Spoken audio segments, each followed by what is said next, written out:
ദൈവനാമത്തിന് മഹത്വം ഉണ്ടാകട്ടെ.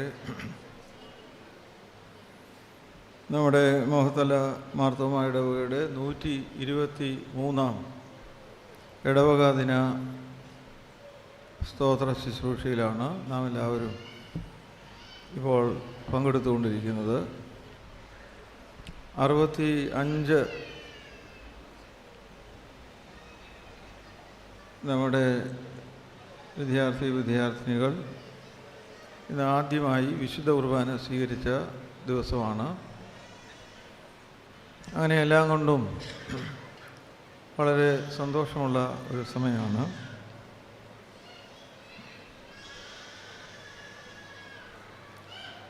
ഇന്ന് ഈ ഇടവക ദിനത്തിൽ ഒന്ന് രണ്ട് അടിസ്ഥാനപരമായ അന്വേഷണങ്ങൾ, അത് ഇവിടെ ഒരു 5ാം ക്ലാസ് മുതൽ മേലോട്ടുള്ളവർക്ക് ആലോചിച്ച് പറയാവുന്ന കാര്യങ്ങളാണ്. നമ്മൾ പരസ്പരം ഒന്ന് സംസാരിക്കാൻ പോകുന്നത്. അതുകൊണ്ട് എല്ലാവരും ഒരു കുറച്ച് സമയത്തേക്ക് ഉറക്കമൊക്കെ ഒന്ന് നിർത്തി തുറന്ന മനസ്സോടെ ആത്മാർത്ഥതയോടെ സത്യം അന്വേഷിക്കാനായിട്ട് നമുക്ക് കുറച്ച് സമയം ചെലവഴിക്കാം. അതിന് ആമുഖമായി 1ാം ക്ലാസ് മുതൽ പഠിക്കുന്ന കുട്ടികൾക്ക് മനസ്സിലാകുന്ന 1-2 കാര്യങ്ങൾ ഞാൻ പറയാം. ഇവിടെ തൊട്ടടുത്ത് സ്ഥലസൗകര്യമുള്ള ഒരു സ്ഥലത്ത് ഒരു പുതിയ സ്കൂള് തുടങ്ങുകയാണ്. 1ാം ക്ലാസ് മുതൽ തുടങ്ങുകയാണ്. കേരളത്തിൽ ലഭിക്കാവുന്ന സാധാരണക്കാർക്ക് പഠിക്കാവുന്ന CBSE സിലബസിൽ ഏറ്റവും ബെസ്റ്റായിട്ടുള്ള അധ്യാപകർ, സ്കൂളിൽ നല്ല ഫെസിലിറ്റീസ്, എല്ലാ സ്മാർട്ട് ക്ലാസ്സുകളാണ്, ഫീസ് അഫോർഡബിളാണ് എന്ന് പറഞ്ഞാൽ സാധാരണക്കാരായി നമുക്ക് അഫോർഡബിളാണ്. 1-2 വർഷം കഴിഞ്ഞപ്പോൾ നമുക്ക് മനസ്സിലായി നല്ല പഠനമാണ് അവിടെ, നല്ല ഡിസിപ്ലിൻ, നല്ല മോറൽ വാല്യൂസ്, പഠിത്തത്തോടുകൂടി മോറൽ ക്ലാസ്സും ഉള്ള സ്കൂൾ. സിലബസ് എല്ലാം കൃത്യമായി പഠിപ്പിക്കുന്നു. ആനുവൽ എക്സാമിന് 2 മാസം മുമ്പേ പോർഷൻസ് എല്ലാം കവർ ചെയ്യുന്നു.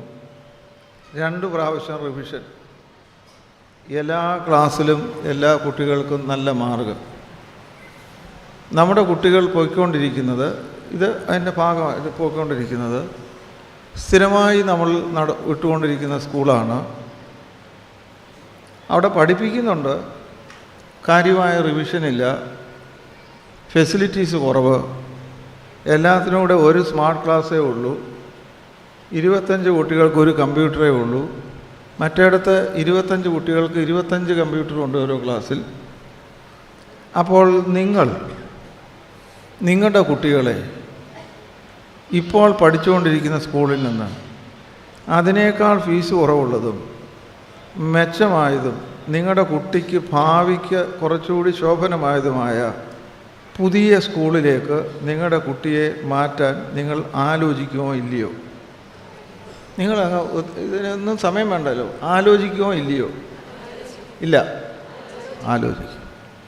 123 വർഷമായി ഈ ലോകത്തെ രക്ഷിക്കാൻ ദൈവത്തിൻ്റെ അനന്തമായ ചിന്തയിൽ ദൈവരാജ്യത്തിൻ്റെ പതിപ്പുകളായി ഈ ലോകത്തിലാക്കിയിരിക്കുന്ന നമ്മുടെ അതിശ്രേഷ്ഠമായ ഈ വിദ്യാലയം കഴിഞ്ഞ 123 കൊല്ലത്തെ നമ്മുടെ പഠിപ്പീരുകൊണ്ടും നമ്മുടെ പള്ളി പോക്കുകൊണ്ടും നമ്മുടെ ഈ ദേശത്തുള്ള മാതൃകാപരമായ ജീവിതം കൊണ്ടും 10 കുടുംബങ്ങളെങ്കിലും ഇവിടെ എന്താണ് സംഭവിക്കുന്നത്? ഇവരെന്തുകൊണ്ടാണ് ഇങ്ങനെ നല്ല ഒരു ധാർമ്മിക ജീവിതം നയിക്കുന്നത്? അവരുടെ ഇടയിൽ കാര്യമായ വഴക്കും വക്കാണമൊന്നും ഇല്ലല്ലോ. അവരൊരപ്പൻ്റെ മക്കളെപ്പോലെയാണല്ലോ ജീവിക്കുന്നത്. അവരുടെ നീതിബോധം, അവരുടെ സത്യസന്ധത, അവരുടെ കൂട്ടായ്മ, ഇത് അത്ഭുതാവഹമായി തോന്നുന്നല്ലോ. അതുകൊണ്ട് നമ്മൾ ക്രിസ്ത്യാനിയായില്ലെങ്കിലും അവിടെ നടക്കുന്നത് എന്താണെന്നറിയാൻ ഒരു 10 കുടുംബം കഴിഞ്ഞ 4 കൊല്ലത്തിനുള്ളിൽ സ്ഥിരമായി ഈ പള്ളിയിൽ വന്നിട്ടുണ്ടോ?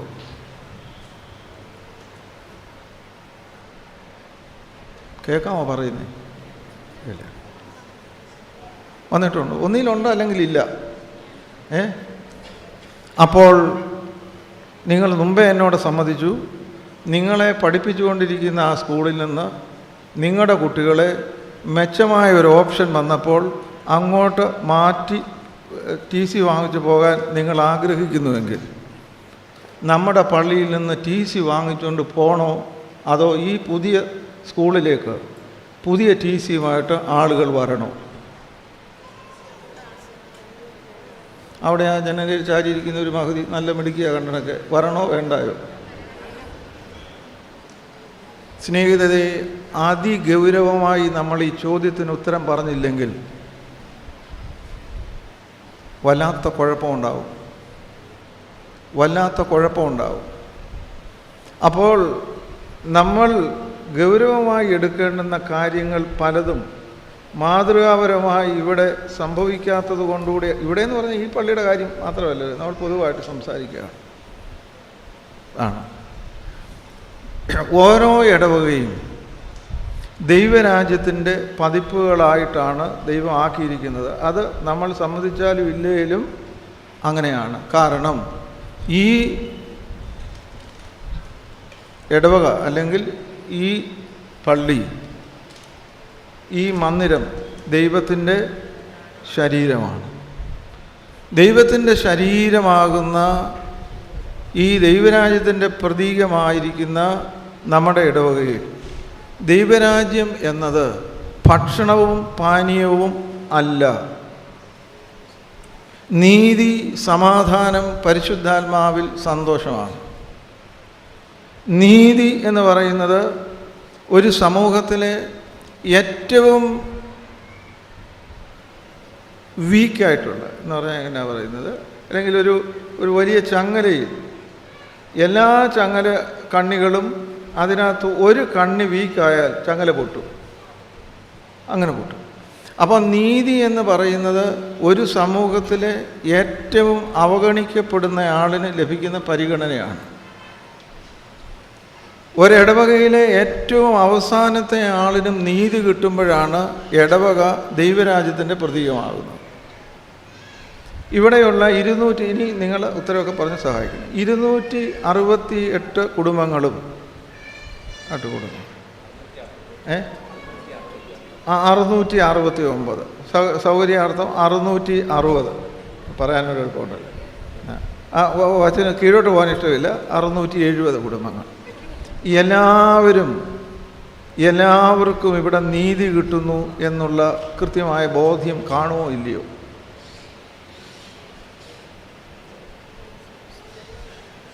നിങ്ങളുടെ അഭിപ്രായം പറഞ്ഞാൽ മതി. കിട്ടുന്നുണ്ടോ? ഈ ഇടവകയിൽ അവഗണിക്കപ്പെടുന്നതായി ആർക്കെങ്കിലും തോന്നാൻ സാധ്യതയുണ്ടോ? ഇല്ല, ഉണ്ട്. ആദിമ ക്രൈസ്തവ സഭയെക്കുറിച്ച് കേൾക്കാമോ പറയുന്നേ? ആദിമ ക്രൈസ്തവ സഭയെക്കുറിച്ച് വിശ്വസിച്ചവരുടെ കൂട്ടം ഏക ഹൃദയവും ഏക മനസ്സും ഉള്ളവരായിരുന്നു. മുട്ടുള്ളവരാരും അവരുടെ ഇടയിൽ ഇല്ലായിരുന്നു. അത് തൽക്കാലം അങ്ങനെ. ഈ 600 എന്നല്ലേ പറഞ്ഞു? 670 കുടുംബങ്ങൾ ഏക ഹൃദയമുള്ളവരാണോ? അല്ല. ഇത് നിങ്ങൾ സത്യസന്ധമായി സംസാരിച്ചുകൊണ്ടിരിക്കുകയാണ്, അങ്ങനെ തന്നെ ഇരിക്കട്ടെ. ഏക മനസ്സുള്ളവരാണോ? അല്ല. എന്ന് പറഞ്ഞാൽ, ഏറ്റവും ലളിതമായി പറഞ്ഞാൽ എന്താണ്?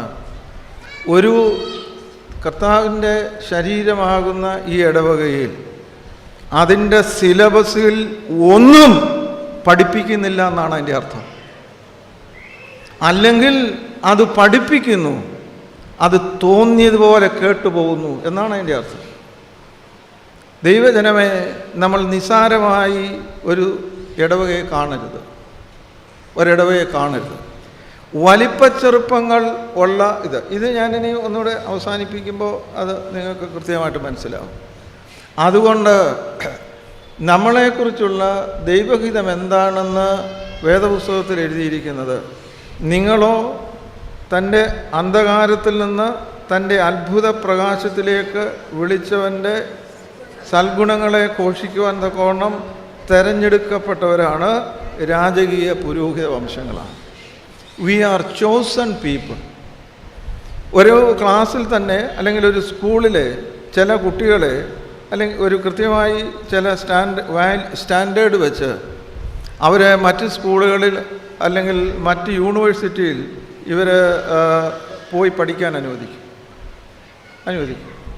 അത് വിദേശത്താകാം, ഇവിടെ തന്നെയുള്ള വലിയ മറ്റ് കോളേജുകളിൽ ഒക്കെ ആകാം.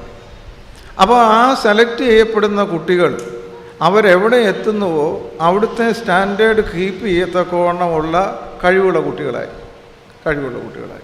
അല്ലെങ്കിൽ അതിന് അനുസരിച്ച് വളരാൻ പ്രാപ്തിയുള്ള കുട്ടികളായിരിക്കും. അവിടെ പഠിപ്പിക്കുന്ന സിലബസുകൾ മനസ്സിലാകത്തക്കവണ്ണമുള്ള കഴിവുള്ള കുട്ടികളായിരിക്കും. So they are a selected group. ഇവിടെ ഇരിക്കുന്ന എല്ലാവരും നമ്മളോട് തന്നെ സമ്മതിക്കണം,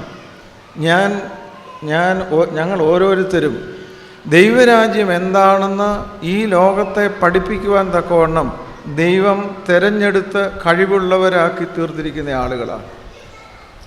നമ്മളുടെ കഴിവിനനുസരിച്ച് ഉള്ള ഉത്തരവാദിത്വം അല്ല ദൈവം നമ്മെ ഏൽപ്പിക്കുന്നത്. നമ്മെ ഏൽപ്പിക്കുന്ന ഉത്തരവാദിത്വങ്ങൾ കൃത്യമായി ചെയ്യാനായിട്ടുള്ള കഴിവുകൾ ദൈവം നമുക്ക് തന്ന് നമ്മെ അനുഗ്രഹിക്കുക. അതുകൊണ്ട് എനിക്ക് കഴിവില്ല എന്ന് ആരെങ്കിലും പറഞ്ഞാൽ കഴിവിനനുസരിച്ചുള്ള ജോലിയല്ല ഏൽപ്പിക്കുന്നത്. ഒരു ബിഷപ്പ് എന്നുള്ള നിലയ്ക്ക് ദൈവം എൻ്റെ കഴിവിനനുസരിച്ചുള്ള ജോലിയല്ല തരുന്നത്. എന്നെ ഏൽപ്പിക്കുന്ന ജോലി ചെയ്യാനുള്ള കഴിവ് ദൈവം തന്ന് നമ്മളെ അനുഗ്രഹിക്കുകയാണ്. അതുകൊണ്ട് ഒരൊറ്റ ആളിന് പോലും എനിക്ക് കഴിവില്ല എന്ന് പറയാൻ അനുവാദമില്ല. നിങ്ങൾക്കിപ്പോഴുള്ള കഴിവ് നിങ്ങൾ ഉണ്ടാക്കിയതാണോ ദൈവം തന്നതാണോ? തന്നതാണ്. ഇപ്പോഴുള്ള കഴിവ് തന്ന ദൈവത്തിന് കുറച്ചുകൂടി മെച്ചമായ കഴിവ് തന്ന് മെച്ചപ്പെട്ട ഒരു കാര്യം ചെയ്യുവാൻ ദൈവത്തിന് നമ്മളെ സഹായിക്കാൻ ഒക്കുമോ ഇല്ലയോ? ഇതിനോട് ചേർത്ത് ഇതെല്ലാം നമ്മൾ ഈ നാളുകൾ ഇവിടെ പറഞ്ഞുകൊണ്ടിരിക്കുന്ന കാര്യങ്ങളാണ്, പുതിയ കാര്യങ്ങളില്ല. ഞാൻ ആരാണ് എന്ന് ഓരോ ക്രൈസ്തവനും ചോദിച്ചാൽ ആ ചോദ്യത്തിന് കൃത്യമായ ഉത്തരമാണ് ബൈബിൾ നൽകുന്നത്, വേദപുസ്തകം നമുക്ക് നൽകുന്നത്. പൗലോസ് അതിന് പറയുന്നത്, നിങ്ങൾ ക്രിസ്തുവിൻ്റെ അനുകാരികളാണ്. ആരാ നിങ്ങൾ? ക്രിസ്തുവിൻ്റെ. All girls, boys, first communicants, look at me. അദ്ദേഹത്തോടൊന്ന് പറഞ്ഞത് ഇങ്ങോട്ട് നോക്കിയിരിക്കാൻ, ഇങ്ങോട്ട് ഇങ്ങോട്ട്. ഞാൻ പറയുന്ന കൊച്ചു കുട്ടികൾക്ക് മനസ്സിലാകത്തക്കോണം. അപ്പോൾ എല്ലാവരും ഇങ്ങനെ കേട്ടിരിക്കും. നിങ്ങൾ ആരാണ്? ക്രിസ്തുവിൻ്റെ. ക്രിസ്തു അനുകരിക്കുക എന്ന് പറഞ്ഞാൽ ഇമിറ്റേറ്റ് ചെയ്യുക എന്ന് പറഞ്ഞാൽ മിമിക്രി കാണിക്കുന്നതല്ല വേദപുസ്തകത്തിൽ ഇമിറ്റേഷൻ എന്ന് പറയുന്നത്. ക്രിസ്തുവിനെ അനുഗമിക്കുക യേശു. അപ്പോൾ ക്രിസ്ത്യാനി ആരാണ്? ക്രിസ്തുവിനെ പോലെ ജീവിക്കേണ്ടുന്നവനാണ്. അതുകൊണ്ട് ആണ് പൗലോസ് വേറെ ഒരിടത്ത് പറയുന്നത്, നിങ്ങൾ ക്രിസ്തുവിൻ്റെ സ്ഥാനാപതികളാണ് എന്ന് പറഞ്ഞാൽ ഈ യേശു ക്രിസ്തു ആരാണെന്ന് ഇന്ന് ലോകം അറിയാൻ യേശു ക്രിസ്തുവിന് വേണ്ടി പിതാവായ ദൈവം ലോകത്തിലാക്കിയിരിക്കുന്ന ദൈവത്തിൻ്റെ പ്രതിപുരുഷന്മാരും വനിതകളുമാണ് നമ്മൾ ഓരോരുത്തരും. അവിടെ ഇരിക്കുന്ന ആ സ്ത്രീകൾ ഇങ്ങോട്ട് നോക്കില്ല.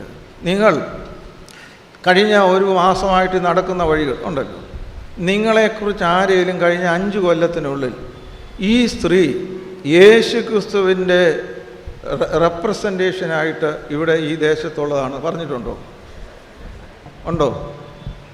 ഉണ്ടെന്നോ ഇല്ലെന്നോ? നിങ്ങൾ കുറച്ച് പറ. ഇല്ല, പറയിച്ചോണം.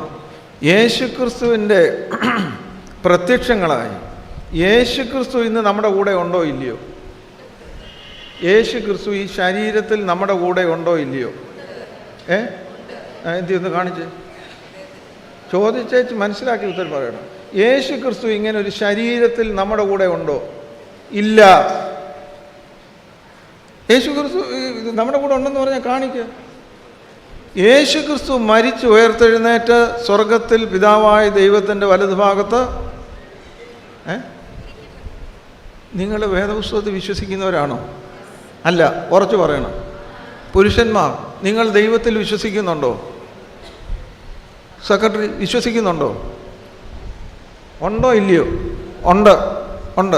പുരുഷന്മാർ ഈ സഭയിലിരുന്ന് ഇങ്ങനെ മിണ്ടാപ്രാണികളെ പോലെ ഇരിക്കരുത്. അതൊന്നും നിങ്ങളുടെ സ്റ്റാറ്റസിന് ചേരുന്നതല്ല. You have to declare your faith openly and confess your faith openly. ഓരോ മാർത്തോമാക്കാരനും യേശു ക്രിസ്തു എൻ്റെ രക്ഷകനാണെന്ന് പരസ്യമായി പറയാൻ ധൈര്യമില്ലാത്തവനാണെങ്കിൽ നമ്മൾ ആരാണോ നമ്മുടെ ഗുരു, അവൻ സാരമില്ല എന്ന് പറയുന്നവനാണ്. അവിടെ 1, 2, മൂന്നാമതിരിക്കുന്നയാൾ ഇങ്ങനെയാണ്. ഇങ്ങോട്ട് യേശു ക്രിസ്തു രക്ഷകനാണെന്ന് പരസ്യമായി ഏറ്റുപറയാൻ നാണക്കേടുണ്ടോ? ഇല്ല. അത് നമുക്കറിയാം. നമ്മൾ ഇങ്ങനെയൊക്കെ ഇരിക്കുന്നെങ്കിലും നമുക്ക് 4 നമ്മളെക്കാൾ കൂടിയ പ്രമാണിമാരെ കണ്ടാൽ യേശു ക്രിസ്തു എൻ്റെ രക്ഷകനാണെന്ന് ആരെങ്കിലും അങ്ങനെ തോന്നിയാൽ, വലിയവൻ്റെ അടുത്ത് നിൽക്കുമ്പോൾ യേശു എന്ന് പറഞ്ഞാൽ, ദൈവത്തിൻ്റെ മഹത്വ പ്രത്യക്ഷതയിൽ നിങ്ങളെന്ന് പറയാൻ പാടില്ല, നമ്മളെ വെറും പതിനായി ഊതി വെളിക്കളയും. മനുഷ്യരുടെ മുമ്പിൽ എന്നെ ഏറ്റുപറയുന്ന ഏവനോടും ദൈവം അല്ലെങ്കിൽ യേശു ക്രിസ്തു മറ്റുള്ളവരുടെ മുമ്പിൽ നമ്മളെയും സ്വീകരിക്കും. കാരണം നമുക്ക് സ്ത്രീകൾക്ക് ചില പരിഷ്കാരങ്ങളുണ്ട്. I am somebody after all who we are and what we know. ഒരു മുറുമൂക്കൻ രാജ്യത്ത് അങ്ങനെ ഒരു പദം ഉണ്ടല്ലോ, മൂക്കല്ലാ രാജ്യത്ത് മുറുമൂക്കൻ രാജാവെന്ന് പറയുന്നവരേ ഉള്ളൂ. മനസ്സിലായി? ഞാനൊരു പണക്കാരനാണെന്ന് ഞാൻ ധരിച്ചിരുന്നാൽ അംബാനിയുടെ മുമ്പ് നിൽക്കുമ്പോൾ ഞാൻ ആരായിരിക്കും? എന്നാലോചിച്ച് നോക്കിക്കേ. അതുകൊണ്ട് നിങ്ങൾ സെൻസിബിളായിട്ട് ജീവിക്കണം. അപ്പം നമുക്ക് തിരിച്ചു വരാൻ സമയമില്ലല്ലോ. അപ്പോൾ യേശുക്രിസ്തു ഇന്നില്ല, അവൻ മഹത്വ പ്രത്യക്ഷതയിൽ വീണ്ടും വരും. വിശ്വസിക്കുന്നുണ്ടോ? ഇല്ല. ഉണ്ട്. ഇന്ന് യേശുക്രിസ്തു ഇല്ല. ഒന്നാമതിരിക്കുന്ന സാറുണ്ടല്ലോ യേശുവിന് വേണ്ടി ഇവിടെ. ഒന്നാമതിരിക്കുന്ന സാറിൻ്റെ പേരെന്നാ? ആ ബെഞ്ചിൽ ഒന്നാമതിരിക്കുന്ന ആളുടെ പേര് ഇരുന്നാൽ മതി. തോമസ് കുട്ടി എൻ്റെ പേരാണ്, അല്ലെങ്കിൽ അദ്ദേഹത്തിൻ്റെ പേരാണ് എനിക്ക്. അപ്പോൾ തോമസ് കുട്ടി ഉണ്ടല്ലോ, യേശു ഇല്ല, തോമസ് കുട്ടി മതി എന്ന് ഈ 123-ാമത്തെ ദിനത്തിൽ നമ്മൾ ഓരോരുത്തരും പ്രഖ്യാപിക്കണം. ഇന്ന് യേശു ഇവിടെ ഇല്ല, യേശുവിൻ്റെ പകരക്കാരനായി ഞാനിവിടെ ഉണ്ട്. ആ ബെഞ്ചിൽ ഒന്നാമതിരിക്കുന്ന ശ്രീരത്നം, ഇങ്ങോട്ട് നോക്കിക്കേ. നല്ല കാര്യം മാത്രമേ ഞാൻ പറയുന്നുള്ളല്ലോ ഇപ്പോൾ. അതുകൊണ്ട് പേരെന്നെ ഒന്നാമതിരിക്കുന്ന ബെഞ്ചിൽ അങ്ങേയറ്റം.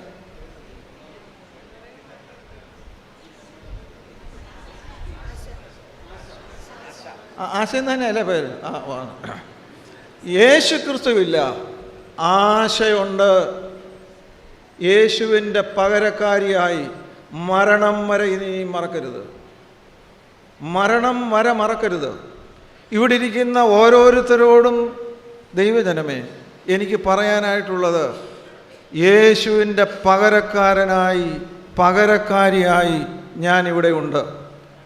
65 കുട്ടികൾ. മാതാപിതാക്കളോടൊരു ചോദ്യം: എന്തിനാണ് നിങ്ങളവരെ ഒരുക്കി ഇവിടെ അച്ഛന്മാർ പഠിപ്പിച്ച് അവരിന്ന് ആദ്യ കുർബാന സ്വീകരിച്ചത്?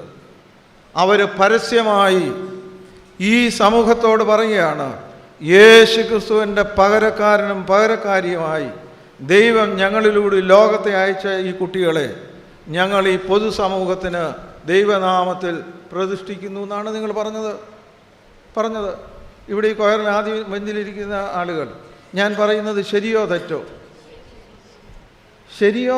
ഞാൻ ഈ പറയുന്നത് ശരിയാണ്.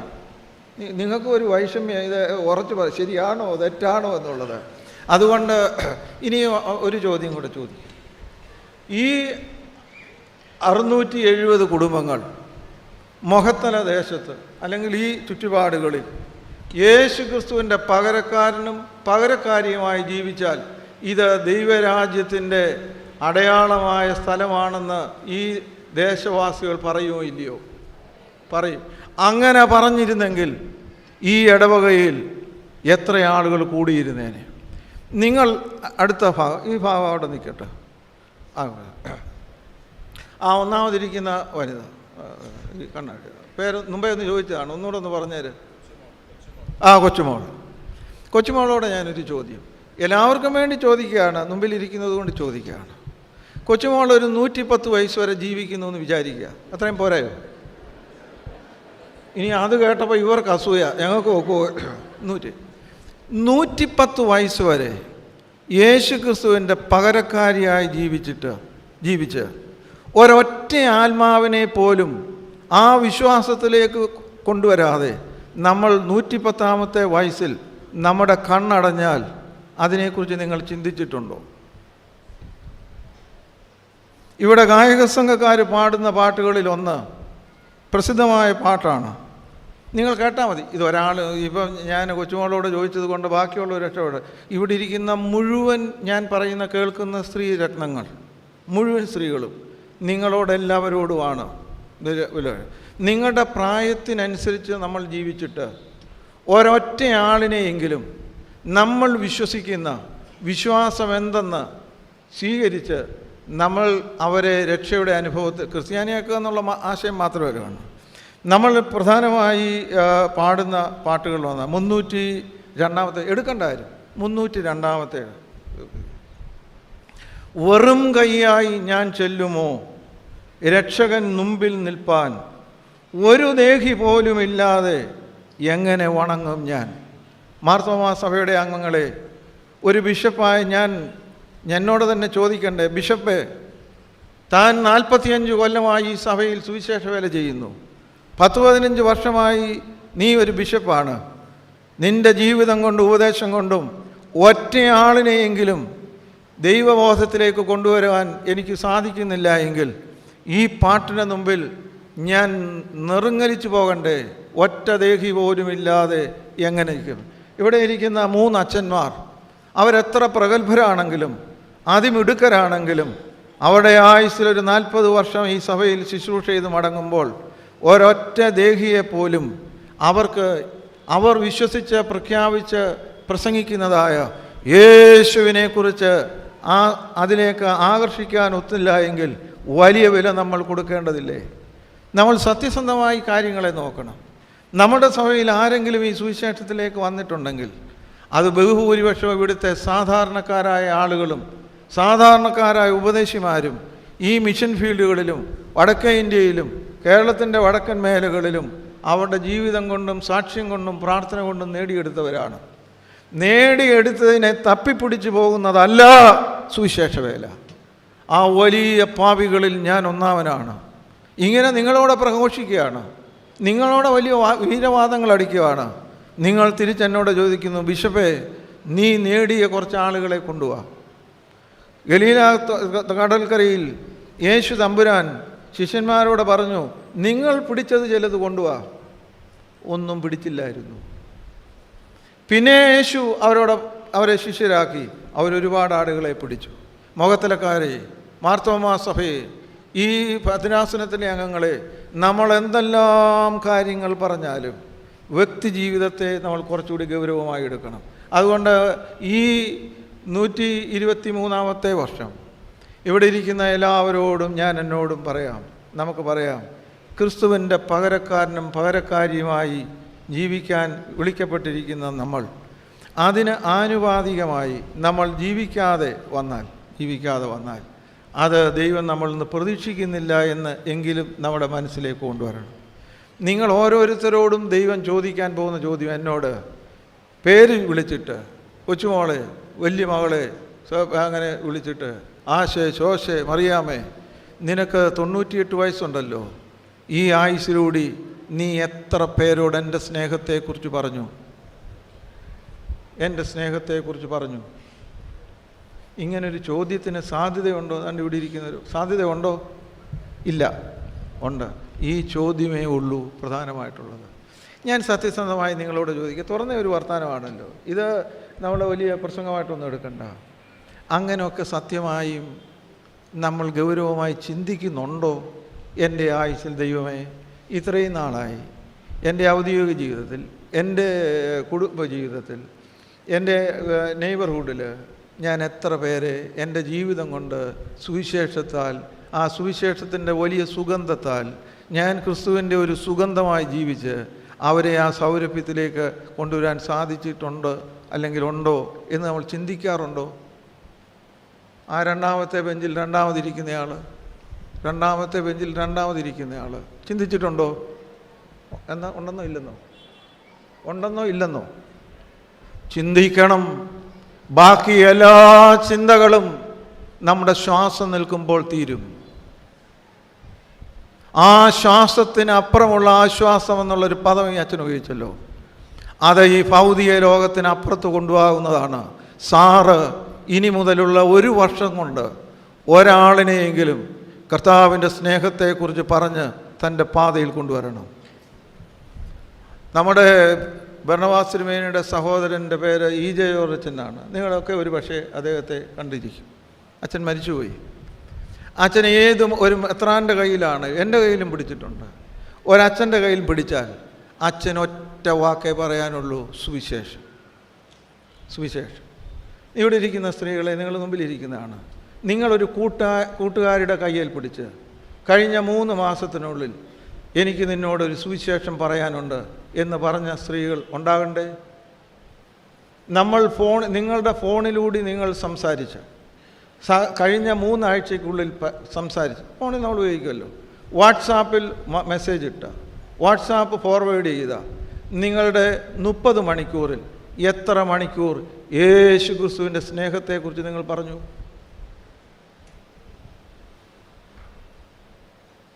കേൾക്കാമോ പറയുന്നേ? പറഞ്ഞു. ആ മുമ്പിലിരിക്കുന്ന ആ ശ്രീരത്നം പറയേണ്ടതല്ലേ? ആണെന്നോ അല്ലെന്നോ? പറയണം.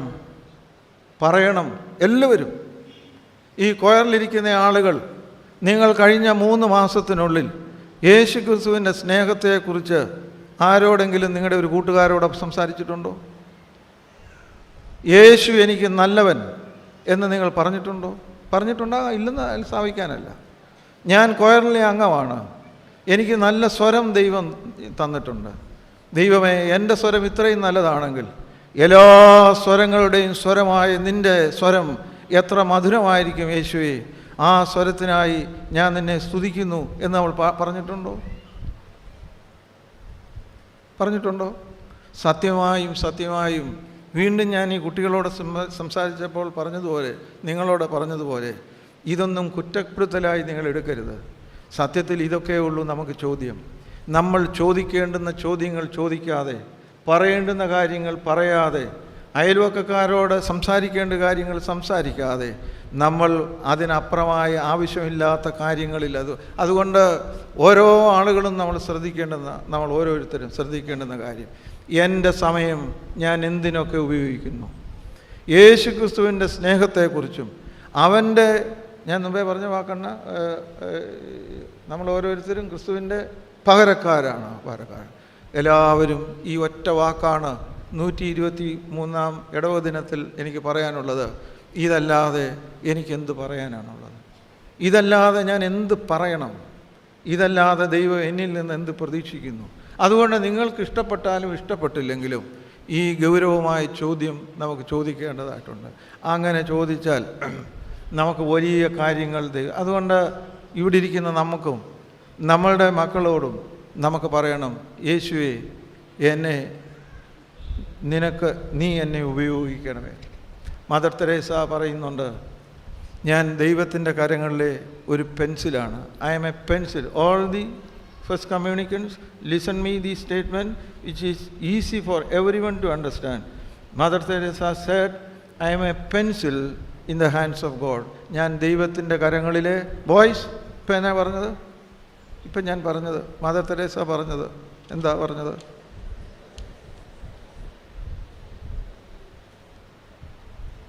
എൻ്റെ പിന്നാലെ ഏറ്റു പറഞ്ഞിട്ട്, I am a pencil. Louder. ഇവർക്ക് ഇവിടെ ഇംഗ്ലീഷ് ഒന്നും പഠിക്കണ്ടായോ?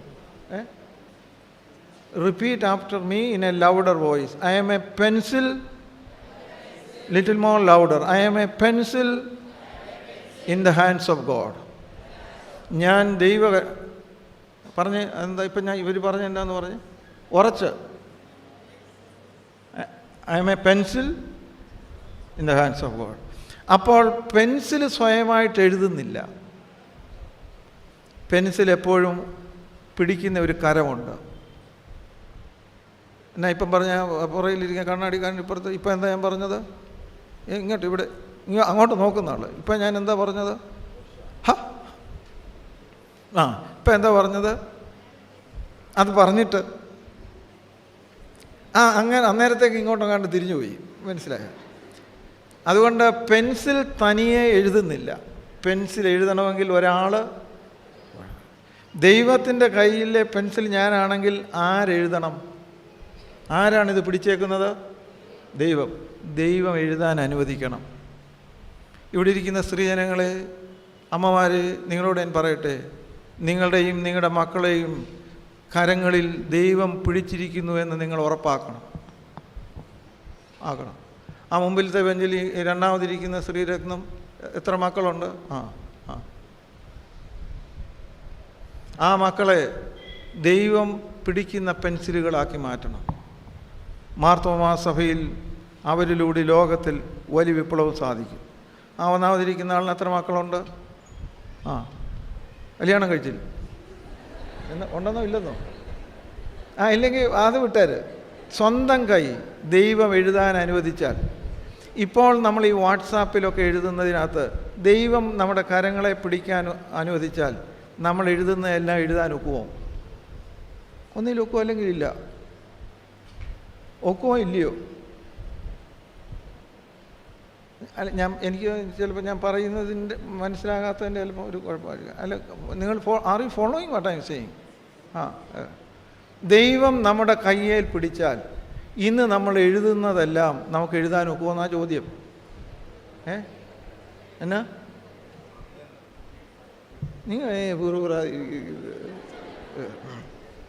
എഴുതാൻ ഒക്കുകയല്ല. ദൈവം അനുവദിക്കുന്നത് മാത്രം എഴുതുന്ന കൈകളുള്ള, കരങ്ങളുള്ള 670 കുടുംബങ്ങളായി ഈ ഇടവക തീരണം. കേട്ടോ പറഞ്ഞത്? മരണം വരെ മറക്കരുത്. അമ്മമാർ മക്കളെ കൃത്യം ഉറപ്പാക്കിയിരിക്കണം. അപ്പന്മാരും ദൈവം പിടിച്ചാൽ എഴുതുന്നത് മാത്രം എഴുതുന്ന 670 കുടുംബങ്ങളുള്ള ഈ ഭദ്രാസനത്തിലെ അനുഗ്രഹിക്കപ്പെട്ട മാതൃകാ ഇടവകയായി ഇത് തീരണമല്ലോ. തീരണം. തീർക്കാനൊക്കുമോ? ഒക്കും. 100% നമുക്ക്. ദൈവം ഇഷ്ടപ്പെടുന്നത് മാത്രം നമുക്ക് ചെയ്യാനൊന്ന് തീരുമാനിക്കും. വലിയ പ്രയാസമായിരിക്കും, പക്ഷേ പരിശ്രമിച്ചാൽ ദൈവം നമ്മുടെ കൂടെയുണ്ട്. അങ്ങനെ നമുക്ക്, ഞാൻ അവസാനിക്കുമ്പോൾ, ഇവിടെ നിന്ന് ആരെങ്കിലും തിരുവല്ല TTIയിൽ പഠിച്ചവരുണ്ടോ? എനിക്ക് എന്നറിയാൻ വേണ്ടി. ഇല്ലായിരിക്കും. നമ്മുടെ ഉണ്ടോ TTIയിൽ? TTCക്ക് പഠിച്ചവർ തിരുവല്ലയിൽ നമ്മുടെ ഇല്ല. ആ കഥ സംഭവം പറഞ്ഞ് അവസാനിപ്പിക്കാം. നമുക്ക് ഷാജി ജോർജ് സാർ എന്നും പറഞ്ഞൊരു സാറുണ്ട്. ഒരുപക്ഷെ ഇവിടെ പ്രസംഗത്തിന് വന്നു കാണും. അങ്ങനെ അദ്ദേഹം പ്രസംഗകനാണ്. സാർ ഇപ്പോൾ റിട്ടയർ ചെയ്തു, കോട്ടയത്ത് താമസിക്കും. TTCക്ക് പഠിക്കുന്ന കുട്ടികൾക്ക് ഏതാണ്ട് 1 മാസം സമ്മർ കോഴ്സുകളുണ്ട്. അത് ചെറിയ കാര്യം തൊട്ട് വലിയ കാര്യങ്ങൾ വരെയാണ്. കുക്കിംഗ് മുതൽ പഠനങ്ങൾ ഇങ്ങനെയുള്ളവരാണ്. TTC പാസ്സായ ആരെങ്കിലും ഇവിടെ ഉണ്ടോ? കൈവക്കിക്ക്. ഇവിടെ ഉള്ളവരെല്ലാവരും MBBS പഠിക്കുന്നുള്ളൂ. TTC ഒതുമില്ല. ഉണ്ട്. ഈ സമ്മർ ക്ലാസ് ഉണ്ടായിരുന്നു. ഒരുപാട് പേര് നിശ്ചയമായിട്ടും. അപ്പോൾ ഈ ഷാജി സാറിൻ്റെ വലിയ ഒരു ഇടപാടെന്ന് പറയുന്നത്, ഏതെങ്കിലും ഒരു ബിഷപ്പ് തിരുവല്ല SC കോമ്പൗണ്ടിൽ കയറിയാൽ അവിടെ കൊണ്ടുപോകും. അവരോടൊരു എന്നാ പറയുന്നത്, ഒരു 10 മിനിറ്റ് സംസാരിക്കാൻ അനുവദിക്കും. അങ്ങനെ. അപ്പോൾ ഈ സമ്മർ ക്ലാസ്സിന് ഒരു ദിവസം സാർ അനൗൺസ് ചെയ്തു, നാളെ ഉച്ച കഴിഞ്ഞ് 4 മണിക്ക് നമ്മൾ ക്ലാസ്സിൽ മോറൽ ടീച്ചിങ്ങിന് വേണ്ടി സക്രിയാസ് തിരുമേനി വരുന്നുണ്ട്. നിങ്ങൾക്കറിയാം, സക്രിയാസ് തിരുമേനി ഒരു അധ്യാപകനായിരുന്നു. അതെല്ലാം പറഞ്ഞു അവരിയ്ക്കുമ്പോൾ അശ്വതി നാരായണൻ എന്ന് പറയുന്ന ഒരു കുട്ടി സാറിനെ കണ്ട് പറഞ്ഞു, എനിക്ക് ഈ വരുന്ന തിരുമേനിയോട് ഒന്ന് സംസാരിക്കാൻ ഒരവസരം ഉണ്ടാക്കിത്തരാം. അശ്വതി നാരായണൻ അവിടെ തിരുവല്ല ദേശത്തുള്ളതാണ്. അശ്വതി നാരായണൻ്റെ യങ്ങർ സിസ്റ്ററും ഞാൻ പിന്നെ സാറിനോട് സംസാരിച്ചപ്പോൾ TTIയിൽ പഠിക്കുന്നുണ്ട്. എല്ലാ കുട്ടികളുടെയും പേരൻസ് ഈ സമ്മർ ക്ലാസ്സിൽ പല സമയങ്ങളിലായിട്ട് വരും. അശ്വതി നാരായണൻ്റെ അപ്പൻ അവരെ ഈ കാർപ്പൻറ്റേഴ്സും കണ്ട വന്നിട്ടില്ല. അദ്ദേഹം ഒരു മദ്യപിക്കുന്നയാളാണ്. അതുകൊണ്ട് തന്നെ അപ്പൻ എല്ലാ കുട്ടികളുടെയും പേരൻസ് വരികയും ഒരു കുട്ടിയുടെ അപ്പൻ വരികയും ചെയ്യാതിരുന്നാൽ ഉണ്ടാകാവുന്ന മാനസിക വിഷമം നമുക്ക് മനസ്സിലാകുന്നു. അതെല്ലാം ആ കുട്ടിയുടെ മനസ്സിലുണ്ട്. അപ്പോൾ ഷാജി സാറ് അശ്വതിയോട് പറഞ്ഞു, ഒരു പ്രയാസവുമില്ല, തിരുമേനി അധ്യാപകനായിരുന്നു, കുട്ടികളോട് സംവദിക്കുന്ന അദ്ദേഹത്തിന് വലിയ ഇഷ്ടമാണ്. അങ്ങനെ അശ്വതി നാരായണൻ തിരുമേനി വന്നു, എല്ലാവരോടെയും സംസാരിച്ചു. നിങ്ങൾക്ക് സക്രിയാസ് തിരുമേനിയെ അറിയാമെങ്കിൽ മനസ്സിലാവും. ഒരു പിതൃതുല്യമായ സ്നേഹ വശ്യതയാണ് അദ്ദേഹത്തിനുള്ളത്. ഒരു മുൻപരിചയവും വേണ്ട. നമുക്ക് എത്ര പരിചയമുള്ള ഒരു അപ്പനെ പോലെ എന്നാ വലിയവരെയും ചെറിയവരെയും പ്രായമുള്ളവരെയും കുട്ടികളെല്ലാം ചേർത്ത് പിടിക്കുന്ന ആൾ. തിരുമേനിയുടെ അടുത്ത് ഈ അശ്വതി വന്ന് സംസാരിച്ചു. ഒരപ്പൻ കേൾക്കുന്നത് പോലെ തിരുമേനി ആ കുട്ടിയെ കേട്ടു. ഒടുവിൽ അവളോട് പറഞ്ഞു, പഠിത്തത്തിന് എന്തെങ്കിലുമൊക്കെ ആവശ്യമുണ്ടെങ്കിൽ ഷാജി സാറുവിനോട് പറയണോ, അത് എന്നോട് പറയും. ഞാൻ വേണ്ടുന്ന എല്ലാ സഹായങ്ങളും പഠിത്തത്തിലാണെങ്കിലും ഉപദേശത്തിനാണെങ്കിലും എന്നെ വന്ന് കാണാനാണെങ്കിലും you are free to share your life എന്ന് പറയും. അങ്ങനെ സന്തോഷത്തോടു കൂടി തിരുമേനി പോയി. അശ്വതി നാരായണൻ ഷാജി സാറിനെ കണ്ടിട്ട് പറഞ്ഞു, അപ്പോൾ സാർ ചോദിച്ചു തിരുമേനിയോട്. അപ്പോൾ അവൾ പറഞ്ഞു, തിരുമേനിയോട് സംസാരിച്ചു, ഒരു വാത്സല്യത്തോടെ എന്നോട് സംസാരിച്ചു, എനിക്ക് വലിയ മനസ്സിന് സന്തോഷമായി. എന്നിട്ട് സാറിനോട് പറഞ്ഞു, അശ്വതി നാരായണൻ പറഞ്ഞു, എനിക്ക് സക്രിയാസ് തിരുമേനിയെ കണ്ടപ്പോൾ എനിക്ക് ഒരു ക്രിസ്ത്യാനിയാകണമെന്ന് തോന്നുന്നു. എനിക്ക് സക്രിയാസ് തിരുമേനിയെ കണ്ടപ്പോൾ വർത്തമാനം പറഞ്ഞപ്പോൾ എനിക്ക് ഒരു ക്രിസ്ത്യാനിയാകണമെന്ന് തോന്നുന്നു. ദൈവജനമേ, മുഖത്തലക്കാരെ, നമ്മുടെ കണ്ണടയുന്നതിന് മുമ്പ് നമുക്കെല്ലാവർക്കും സാധിക്കണം. ഇന്ന് വേണ്ട, നാളെ ഒക്കുകയല്ലായിരിക്കും. ഒരു നാളിൽ ഒരിക്കലെങ്കിലും നമ്മളെക്കുറിച്ച് ഈ സമൂഹം പറയണം, എനിക്ക് ഈ കൊച്ചുമോളെ കണ്ടപ്പോൾ അവർ വിശ്വസിക്കുന്ന വിശ്വാസം എന്താണെന്ന് ഒന്നറിയണമെന്ന് തോന്നുന്നു. അവരുടെ ആ ഇടവകയിലെ സ്നേഹവും സൗഹാർദ്ദവും ഉൾച്ചേരലും എല്ലാം കണ്ടപ്പോൾ അങ്ങനെയുള്ള ഒരു സമൂഹത്തിൻ്റെ അംഗമായി തീർന്നാൽ കൊള്ളാകണമെന്ന് എനിക്ക് തോന്നുന്നു. അത് ക്രിസ്ത്യാനിയാകുന്നതല്ല, അത് ക്രിസ്ത്യാനിയാകുന്നതൊന്നുമല്ല, അതൊരു ജീവിതക്രമമാണ്. അപ്പോൾ നമുക്ക് വെളിയിൽ നമ്മൾ നേടി വരുപോലും നമ്മൾ ഒരു നാളിൽ ദൈവം മുമ്പാകെ നിൽക്കുമ്പോൾ നമ്മൾ ചേർത്ത് പിടിച്ച ഒരു കറ്റയായിട്ട് മാറും. ദൈവമേ, അതിന് നമുക്ക് സാധിക്കണമേ. സ്നേഹിതരെ, ബാക്കിയുള്ളതെല്ലാം അവസാനിക്കും. നമ്മളിന്ന് കാണുന്നതെല്ലാം അവസാനിക്കും. നമുക്ക് പാട്ടുകളുണ്ടല്ലോ അങ്ങനെ, ഇന്ന് നാം കാണുന്നതെല്ലാം അവസാനിക്കും. നമ്മൾ യാത്രയാകും കാണപ്പെടാത്ത ഒരു ദേശത്തേക്ക്. അവിടെ നമ്മൾ സ്വീകരിക്കപ്പെടണം. അങ്ങനെ നമ്മൾ സ്വീകരിക്കപ്പെടുന്നവരാകുന്നതാണ് പ്രധാനം.